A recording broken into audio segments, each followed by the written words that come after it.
7 things you can do during a pain or symptom flare to reduce it.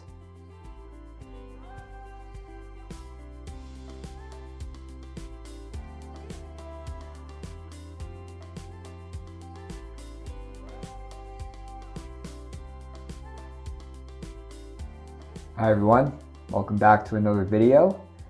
Today we're talking about a scary topic no one likes to talk about, which is pain or symptom flares. So when recovering from neuroplastic pain or mind-body concerns, we're gonna have pain or symptom flares along the way. Recovery is not a linear process. You're not gonna just go from all these symptoms and just this smooth ride down. It's going to be jagged going down. And so we need to learn to respond to our pain or symptom flares with safety. If we can cultivate a sense of safety in our body, they're more likely to pass quicker. And so when I was recovering, I had many chronic pain or symptom flares over the time when I was in pain and while I was using a mind-body approach.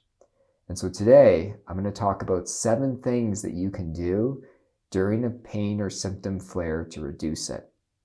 But one thing I want to be clear about this topic is you're not going to force your pain or symptoms to go away. It's not going to occur like that. But we can work on sending safety signals to our nervous system to support this process in happening. So don't put all this pressure on it after watching this video, trying to force it to go away. Just practice sending safety signals to your nervous system. So let's get into the list. Number 1, give cognitive messages of safety. Now, one thing I talk about a lot on my channel is somatic tracking. And somatic tracking is great when the pain or symptoms are mild to moderate. It's not so great when we're in a flare and things are really intense. But one thing we can actually do is give cognitive messages of safety to ourselves to help calm our system. And this is a really top-down approach that we're taking place. We're trying to change our thinking. Because when we have a flare, and I remember this, our thinking becomes really negatively slanted. We have fear thoughts, hopeless thoughts, thoughts of frustration, obsessive thinking. And so cognitive messages of safety can help counteract that. And so whether you're just telling yourself, you know what, I've made it through flares before, I'll make it through this one. This is temporary, this will eventually pass. Or that my brain is just making a mistake right now and my body's actually completely safe. Even the way you say them to yourself, whether you're saying them in your head or out loud, you want it to be from this place of calmness and have an attitude of not all this pressure and intensity. And so practice giving messages of safety to kind of counteract some of the negative thinking that comes with pain and symptom flares. This is something I did a lot when I was recovering, especially when it was a little bit bumpy at times. So try to utilize this. Number 2, present moment sensing. So when we're having a pain flare, or symptom flare, we become really hyper-focused on the sensations. But we have other senses that we could probably attend to that would help calm our system. So the senses, sight, sound, taste, touch, and smell. I think I got them all there. You can attend to any of these, and everyone's nervous system is different. So what you prefer attending to in terms of your senses really varies person to person. For myself, one that really works is closing my eyes and attending to sounds. This calms me a lot. And so whether I'm listening to music or just the sounds around me, it can help calm my system and bring me back to a ventral vagal state of safety and connection. And so whatever sense you use is fine, but really play around with this. Even before this video, I was driving and there was an accident on the road. So I was stuck in my car for about 40 minutes. And, you know, a secret pleasure of mine is listening to Taylor Swift. Some of her music really calms me. You know, Taylor Swift, calming nervous systems everywhere. You don't have to listen to Taylor Swift, but I'm just giving you an example that attending to the sounds of the music helps me stay calm and at ease and brings a sense of joy and pleasure. And so whatever sense it is, practice attending with it. See if you can do this for even 3 to 5 minutes. If you can attend to a sense and really be in the present moment, in the here and now with it for 3 to 5 minutes, it tends to calm everything down. Number 3, focus on the emotion behind the pain or symptom.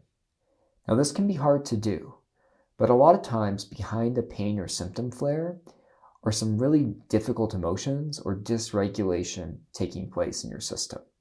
And this is something I did a lot when I was first recovering. So I remember when it was my bachelor party, because I was getting married around the time I was coming to a mind-body approach. And on my bachelor party, I just had a wicked back flare. Like it was awful, like even walking. And so I'm on this getaway, on this trip with all my buddies, and I'm like immobilized. I can barely do anything. And I remember going and lying in bed for maybe half an hour or so. And I really focused on, behind this back pain, what emotions were taking place. And I was feeling sadness. I was feeling pressure that I needed to perform and make sure everyone was having a good time. And I actually just spent time with those emotions using all the somatic approaches I talk on this channel about. I spent time attending to my emotions for really probably, 15, 20 minutes. It wasn't very long. And when I did that, the remarkable thing is my pain or symptom, my back pain at the time really shot down. It really reduced greatly. And it was a huge learning that I had, that sometimes what I needed during a pain or symptom flare was actually attending to the emotion behind it and creating safety with it. By actually approaching our emotions and feeling them in the body with a sense of safety, our pain and symptoms can often start to reduce. Number 4, breathing. Now you might hear me say breathing and you're like, we know, Tanner, we need to breathe, we need to do breath work. And I get that, but when we're having a pain or symptom flare, our breathing becomes really rapid. It becomes really sharp and shallow. And the longer this goes on, the more dysregulated your nervous system becomes, and the more likely your pain and symptoms are actually going to increase. So focusing on the breath can be really effective. Now, one thing that I did a lot when I was recovering was just slowing my breath down. So in through the nose, out through the nose, making the exhale long. If you can, you want to aim for that exhale to be about twice as long. But I know that can be difficult sometimes at first, but that's what you're working towards. So you can even count in your head as you're doing this. And to calm your system, you need to aim for basically 5 to 7 breaths a minute. That's what we're aiming for. That's how we breathe when we're actually feeling calm and safe and at ease.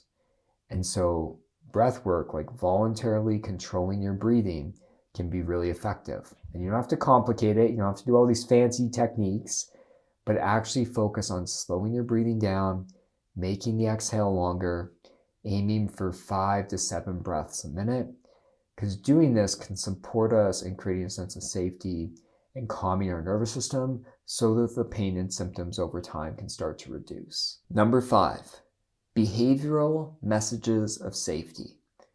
When we're having a chronic pain or symptom flare, we get really panicked. We a lot of times aren't thinking clearly when that's taking place. And so we stop doing all the things that brought about a sense of safety or calmness for us in the first place. Behavioral messages of safety. I explained what cognitive messages of safety were in number 1, but behavioral messages of safety are behaviors you engage in that bring about a calmness, ease, or lightness for you. And this could be anything. For myself, going to the steam room, having a hot tub, these types of things. I just go to the pool. And I did that when I was in pain or symptom flares. I didn't actually believe that the hot water or anything was doing anything to my body because I knew my body wasn't damaged, but it helped cultivate a sense of safety for me. And this is the idea, is instead of trying to make the pain or symptoms go away during a flare, really focus on what are the behaviors I can engage in today that are going to actually cultivate a sense of safety for me. Because if you focus there, your pain and symptom flare will probably reduce quicker than if you try to do everything you can to fix it. So think about, what are the behaviors in your life that cultivate a sense of safety? And see if you can sprinkle these in. Now, even though we're talking about pain or symptom flares, you could do this at any point. This is always going to be beneficial to you. But especially during a pain or symptom flare, try to engage in some of this. Number 6, exposure to nature and green spaces. Nature can be truly healing for your nervous system. So the vagus nerve that runs from the base of your skull to every major organ in your body and up into your face, it makes up your parasympathetic nervous system. And the ventral vagal system is part of that vagus nerve. And when we can consistently be there, we feel calm, at ease, joyful, happy, and chronic pain and symptoms can actually start to reduce. Now, this is my long-winded way of leading into telling you that nature and being around greenery actually helps tone the vagus nerve. And the more toned your vagus nerve, the higher tone you have in your vagus nerve, the more pain and physical symptoms can actually start to reduce. So if you're in a pain or symptom flare, I get the urges to go hide in a dark room, and maybe sometimes we need that. But even going and sitting on a park bench, I remember doing this often when I was having pain and symptom flares. Because what it does is it supports regulating your nervous system, and that can actually reduce your chronic pain and symptoms. Number 7, self-compassion. This is a huge topic. I could talk about this topic for 2 hours with ease. And when we talk about self-compassion, the reason it's so important when we're having a pain or symptom flare is our mind becomes really critical towards ourselves. We have such self-critical, self-judgmental thoughts, and that is going to dysregulate your nervous system more, and as a result, increase your pain or symptoms.